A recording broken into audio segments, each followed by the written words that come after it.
I grew up in a very small country town in Victoria. I had a very normal, low-key kind of upbringing. I went to school, I hung out with my friends, I fought with my younger sisters. It was all very normal. And when I was 15, a member of my local community approached my parents and wanted to nominate me for a Community Achievement Award. And my parents said, that's really nice, but there's kind of one glaring problem with that. She hasn't actually achieved anything. Yeah. And they were right, I went to school, I got good marks, I had a very low-key after-school job in my mum's hairdressing salon, and I spent a lot of time watching Buffy the Vampire Slayer and Dawson's Creek. Yeah, I know, what a contradiction. But they were right, I wasn't doing anything that was out of the ordinary at all. I wasn't doing anything that could be considered an achievement if you took disability out of the equation.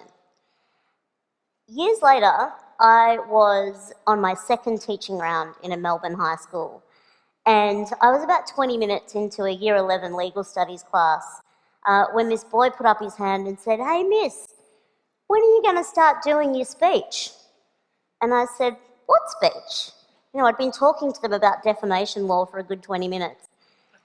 And he said, like your motivational speaking. When people in wheelchairs come to school, they usually say, like, inspirational stuff. Yeah. It's usually in the big hall. And that's when it dawned on me. This kid had only ever experienced disabled people as objects of inspiration. We are not, to this kid, and it's not his fault. I mean, that's true for many of us. For lots of us, disabled people are not our teachers or our doctors or our manicurists. We're not real people. We are there to inspire. And in fact, I'm sitting on this stage looking like I do in this wheelchair, and you are probably kind of expecting me to inspire you, right? Yeah. Well, ladies and gentlemen, I'm afraid I'm going to disappoint you dramatically. I'm not here to inspire you. I'm here to tell you that we have been lied to about disability. Yeah, we've been sold the lie that disability is a bad thing. Capital B, capital T. It's a bad thing. And to live with disability makes you exceptional. It's not a bad thing, and it doesn't make you exceptional. And in the past few years, we've been able to propagate this lie even further via social media. You may have seen images like this one. The only disability in life is a bad attitude. Or this one. Your excuse is invalid, indeed. Or this one. Before you quit, try. Yeah. These are just a couple of examples, but there are a lot of these images out there. You might have seen the one, the little girl with no hands drawing a picture with a pencil held in her mouth. You might have seen a child running on carbon fibre prosthetic legs.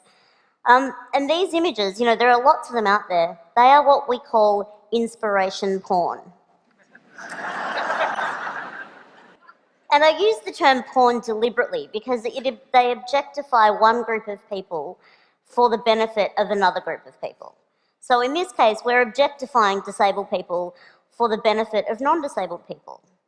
The purpose of these images is to inspire you, to motivate you, so that we can look at them and think, well, however bad my life is, it could be worse. I could be that person. But what if you are that person? I've lost count of the number of times that I've been approached by strangers wanting to tell me that they think I'm brave or inspirational. And this was long before my work had any kind of public profile. They were just kind of congratulating me for managing to get up in the morning and remember my own name. And it is objectifying.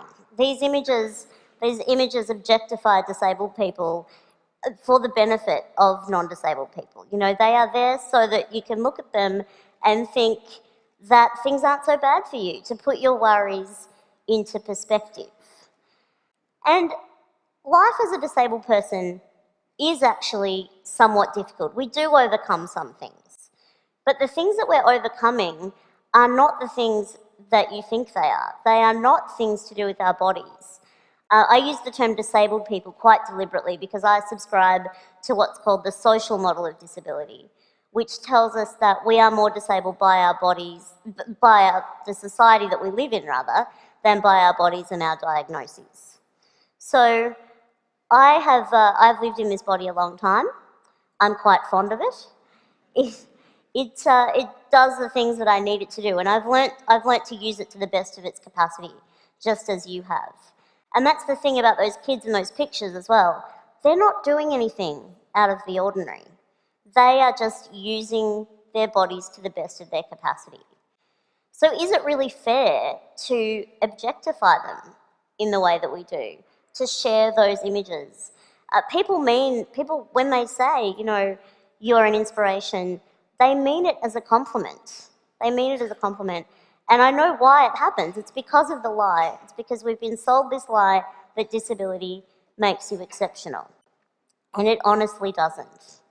And I know what you're thinking. I'm up here bagging out inspiration. And you're thinking, geez, Stella, aren't you inspired sometimes by some things? And the thing is, I am. I learn from other disabled people all the time.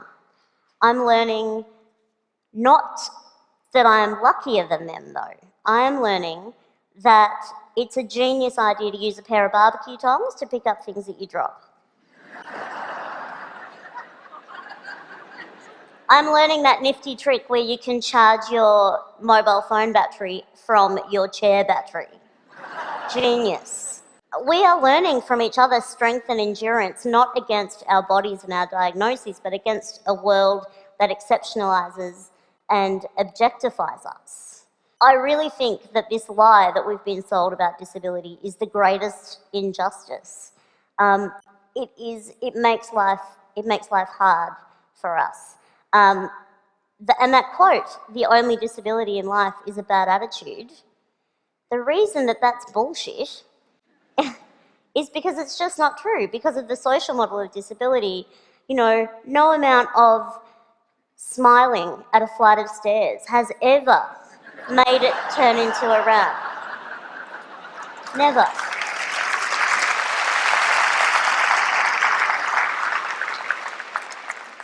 Smiling at a television screen isn't going to make closed captions appear for people who are deaf. No amount of standing in the middle of a bookshop and radiating a positive attitude is going to turn all those books into Braille. It's just not going to happen. It's just not going to happen. I really want to live in a world where disability is not the exception but the norm. I want to live in a world where a 15-year-old girl sitting in her bedroom watching Buffy the Vampire Slayer isn't referred to as achieving anything because she's doing it sitting down. I want to live in a world where we don't have such low expectations of disabled people that we are congratulated for getting out of bed and remembering our own names in the morning. I want to live in a world where we value genuine achievement for disabled people. And I want to live in a world where a kid in year 11 in a Melbourne high school is not one bit surprised that his new teacher is a wheelchair user. Disability doesn't make you exceptional, but questioning what you think you know about it does. Thank you.